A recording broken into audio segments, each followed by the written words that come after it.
Ça, c'est l'antenne de Lécher. Donc, l'antenne de Lécher, c'est Monsieur Lécher qui avait fait un travail sur la longueur des ondes et donc sur les fréquences. Donc, notre corps est une pile électrique, tout simplement, sans aller trop dans les détails, mais qui dit pile électrique, il dit onde, il dit fréquence. Donc, quand dans le transgénérationnel, par exemple, je vais, comme je suis bioénergéticien, donc je travaille avec les 12 paires de méridiens, basés sur la médecine chinoise. Donc, je vais aller chercher les corps, c'est-à-dire la partie énergétique de tous les organes du corps. Donc, le foie, les poumons, la vessie, le pancréas, etc. etc. Donc, un méridien, c'est une ligne énergétique, et vous avez des petits points tout le long de ces différentes lignes énergétiques, et on appelle ça des pointings. Bon, c'est vraiment chinois. Donc, chaque point, le 1, le 10, le 57 d'une ligne, va donner, avec les antennes de Lécher, je vais savoir exactement celui qui est en disharmonie énergétiquement. Donc, si c'est le point 3 par exemple, je dis n'importe quoi, le point 3, mais le point 3 va me donner des significations émotionnelles. Plusieurs significations émotionnelles. À chaque point, j'ai différentes significations émotionnelles. Et avec cette antenne-là, je vais prendre la signification émotionnelle qui correspond à la personne.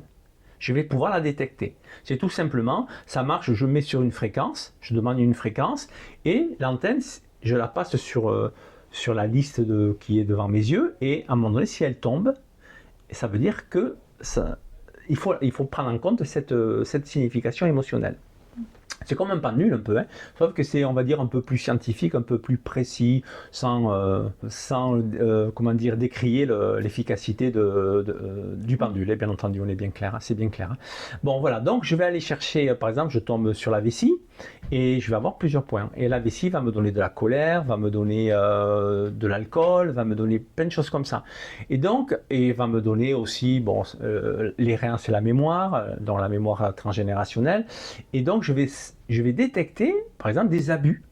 Je vais détecter des viols, je vais détecter des maltraitances, je vais détecter comment dire, un manque d'argent, je vais détecter plein de choses avec la personne qui vient donc me demander ça. Et bien entendu, elle a en elle, on appelle ça l'épigénétique, hein, c'est-à-dire nous naissons avec le fardeau du transgénérationnel, donc on appelle ça, la science le reconnaît, c'est l'épigénétique, et donc qui est en relation, bien entendu, avec tous ces aïeux.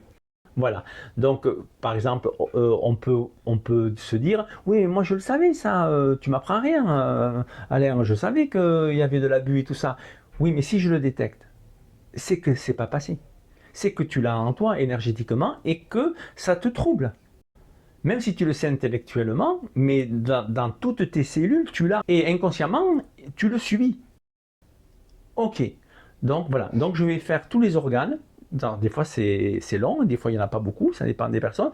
Et des fois, aux premières séances, on trouve un ou deux organes. Et puis une fois que ça s'est libéré, on va continuer le soin. On va trouver d'autres organes. Parce qu'on ne peut pas tout trouver du premier coup. Le corps ne va pas se laisser détecter des émotions ou des libérations énergétiques que la personne ne peut pas supporter. Et il ne peut pas y avoir une overdose, c'est impossible, c'est le corps qui commande. Donc on fait plusieurs séances, bien entendu, et on va aller chercher des confirmations de l'histoire qu'on a été chercher déjà dans les mairies, l'histoire généalogique de nos ancêtres. On va retrouver les mêmes choses. Donc ce sont des confirmations. Ou alors, on se pose une question, mais comment ça se fait, par exemple, qu'il n'a pas été, qu'il est resté tout le temps célibataire? Qu'est-ce qui s'est passé?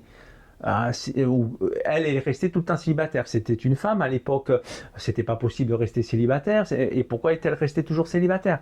Donc certainement qu'elle a vécu quelque chose de difficile. Et bien on va le retrouver sur l'organe, c'est incroyable. On va le retrouver et ça scotche. Hein. C'est incroyable.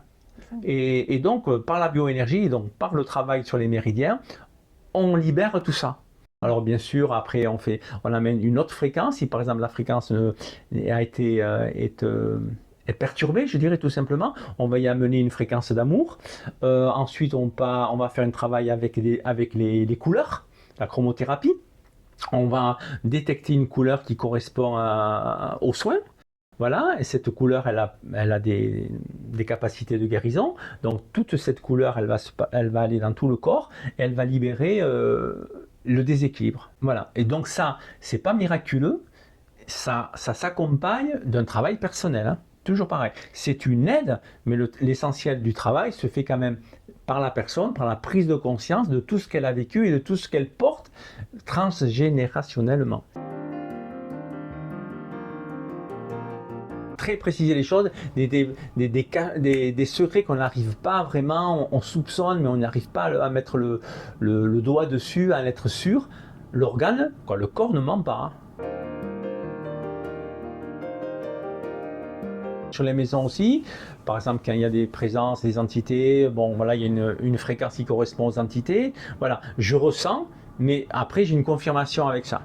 Voilà, ça peut être sur l'enfant aussi, un enfant qui a par exemple, qui sent une présence, bon je vais la sentir dans sa chambre, un enfant qui a son aura, même une personne qui a son aura complètement décalée et l'aura, émotionnellement, l'enfant est tellement touché que son aura, ne peut pas revenir sur le corps. Ce n'est pas possible, c'est impossible, c'est trop perturbant pour son âme.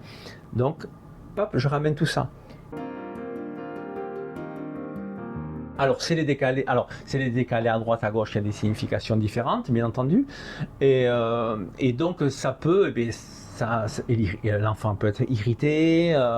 Si par exemple il a un problème, eh bien il va rendre la chose démesurée, tandis que si l'aura est à sa place, s'il est bien dans sa verticalité, dans sa colonne vertébrale, je dirais, voilà, eh bien le problème sera toujours là. Il va être amené à être confronté à des soucis, tout simplement comme tout un chacun, mais il va le prendre avec beaucoup plus de recul. Il va être moins impacté, il va être moins touché, et ça se calme. Voilà, et on fait face à l'émotion plus facilement.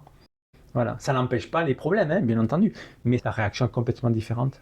Voilà, plus calme, plus apaisé.